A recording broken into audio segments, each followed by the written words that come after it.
පන්සලේ කන්න දැනුවත් මොනවත් නැහැ මේ. හරි සාදගත කැමතුමා ඉන්න කාලේනේ.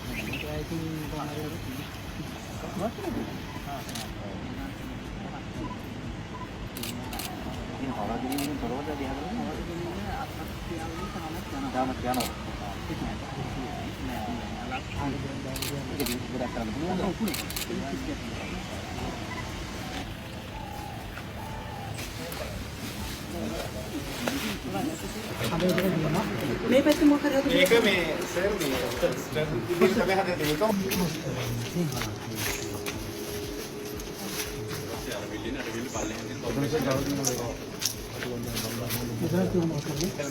අනේ අංග සම්පූර්ණ වෘත්තීය පුහුණු මධ්‍යස්ථානයක් ඉදි කරන්න තමයි බලාපොරොත්තුව තියෙන්නේ. ඉතින් අපි ප්‍රදේශීය ජනතාවගෙන් ඉල්ලීමක් කරනවා මේක ප්‍රදේශ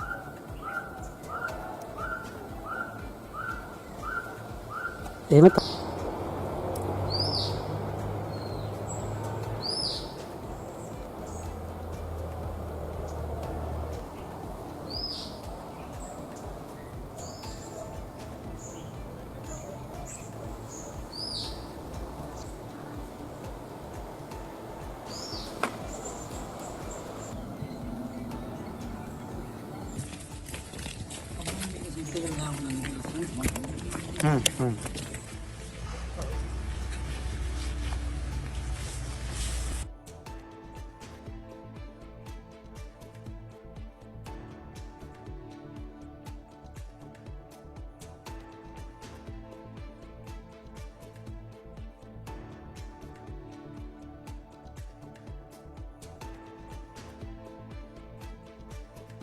මගේ නම ඇන්ටන් වනත් අයියා මේ දියදාව වත්තේ ගමේ මේ කෙනෙක් ඇටියට මම මෙතනදී කතා කරන්නේ සාගල එමතුමා ඉන්න කාලේ යෝන් සේනාංගේ කියලා බිල්ඩින් වගේක් හැදුවා.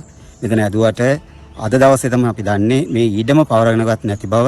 මොකද අද වෘත්තීය පුහුණු නියෝජ්‍ය අමාත්‍යතුමා සහ පාර්ලිමේන්තු මන්ත්‍රී ලාල් ප්‍රේමනාත් මැතිතුමා මෙතනට පැමිණියා. ඉතින් අද තමයි අපි දන්නේ මේ ඊඩමවත් පවරගෙන නෙවෙයි මේ බිල්ඩින්ස් අදලා තියෙන්නේ.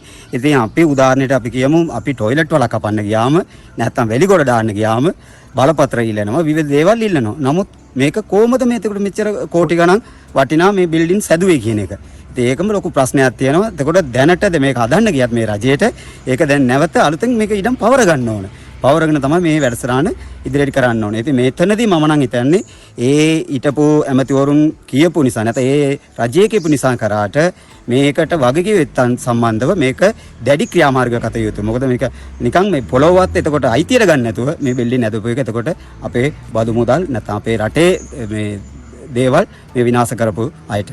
අද දවසේ අපි මේ විශේෂයෙන්ම අපේ ලාල් ප්‍රේමනාත් මන්ත්‍රීතුමාගේ ආරාධනාවකට අනුව මේ දිනියාය ප්‍රදේශයේ දියදාව මේ ප්‍රදේශයේ ඉදිරිවල තියෙන පාවිච්චියට නොගත් අන්ඩර් යුටිලයිස්ඩ් බිල්ඩින් එකක් බලන තමයි අපි වෘත්තීය අධ්‍යාපන අමාත්‍යාංශය හැටියට මේ ස්ථානට ආවේ.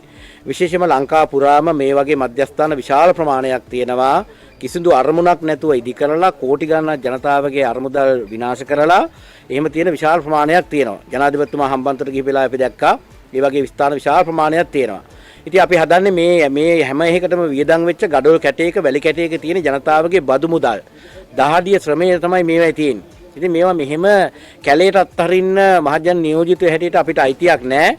ඒ නිසා මේ ස්ථාන හැම එකක්ම යලි ජනතාවට ප්‍රදානය කරන ස්ථාන බවට පත් කරන්න ඕන.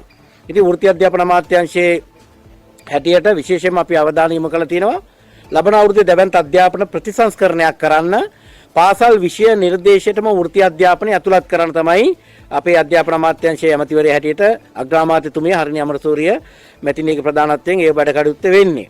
ඒතර පාසල තුරට වෘත්තීය අධ්‍යාපනය ගියාට පස්සේ ඒවයි ප්‍රැක්ටිකල් දෙන මධ්‍යස්ථාන බවට ගොඩක් අපිට හදන්න ඕන. ඒ නිසා අපිට මේ වගේ මධ්‍යස්ථාන හැටියට මේ වගේ ඒවා හදන්න පුළුවන්.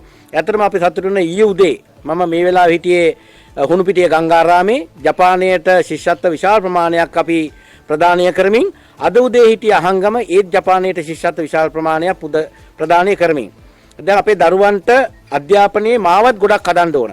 ඒකීය රේකී අධ්‍යාපනයක් ඇතුලේ විශ්වවිද්‍යාලය යනව වෙනුවට ලෝකේ දියුණු රටවල් වගේ මාවත් ගොඩක් ඒ දරුවන්ට හදන්න ඕන.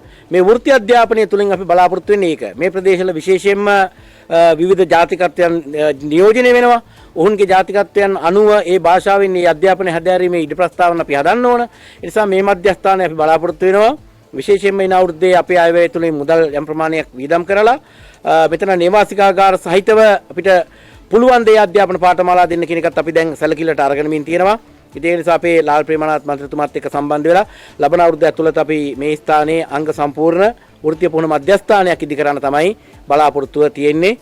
ඉතින් අපි ප්‍රදේශීය ජනතාවගෙන් ඉල්ලීමක් කරනවා මේක ප්‍රදේශීය ජනතාවට ඉතාමත් පිටුවහලක් වෙයි. තමන්ගේ දරුවන්ට වෘත්තීය අධ්‍යාපනය ලබාගෙන දේශීයව සහ විදේශීයව රැකියාවන් කළා රටට යම් යහපතක් කරන්න පුළුවන් වෙයි කියලා අපි බලාපොරොත්තු වෙනවා. ඔව් මේ ස්ථානය කියලා කියන්නේ ඉතාමත් අගනා ඉඩමක්. විශේෂයෙන් දෙනියාය ප්‍රදේශයේ එකක් සංචාරක ව්‍යාපාරයට හා මේ වෙනත් ඕනම එකකට ගන්න පුළුවන් ඉතාමත් අගනා ඉඩමක තමයි මේ ඉදිකිරීම කරලා තියෙන්නේ. අපිට මේක බැලු බැලමටම පේනවා මේකේ කිසිම සැලැස්මක් උවමනාව මේ සැලැස්මක් ඉදිරි දැක්මක් සහිතව නෙවෙයි හදලා තියෙන්නේ. නමුත් තමන්ගේ අර දේශපාලන උවමනාවන් ප්‍රචාරයන් සඳහා ප්‍රචාරක වමනාවක් විදිහට ගොඩනගපු එකක් කියලා අපිට පැහැදිලි. ඉතින් මේකට මම දැන් මට මතක හැටියට මිලියන 170ක වගේ මුදලක් දැන්ට වියදම් කරලා තියෙනවා, සැලසුම් කරලා තිබුණා. නමුත් අද මේ වෙනකොට මේක ප්‍රදේශයේ ප්‍රාදේශීය ලේකම් වරයා හරහාවත් නෙවෙයි ඉදි කරලා තියෙන්නේ. ඒ අදාළ අමාත්‍යාංශ කෙලින්ම මැදිහත් වෙලා ඇමතිතුමා විසින් බලහත්කාරයෙන් ඉදි කරපු ගොඩනැගිලි මේවා.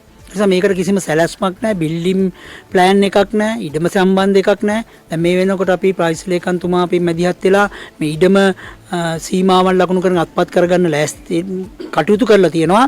ඒ නිසා අපි හිතන්නේ මේක මෙහෙම අයාලේ යන්න මේ රටේ දේපල එකක් රටේ මුදල් වැය කරලා තියෙන්නේ. මේ එහෙම වෙන්න අපිට ඉඩ දෙන්න බෑ. අපේ අලුත් ආණ්ඩුවේ අරමුණම තමයි මෙතෙක් මේ විනාශකාරී ලෙස භාගයට ඉදි කරපු සියල්ල අපි සාදා අවසන් කළා. මේක මේ රටේ දරුවන්ට මහ ජනතාවට පවරන්න ඕන. අපේ අද ප්‍රධාන අරමුණුනේ ඒකට.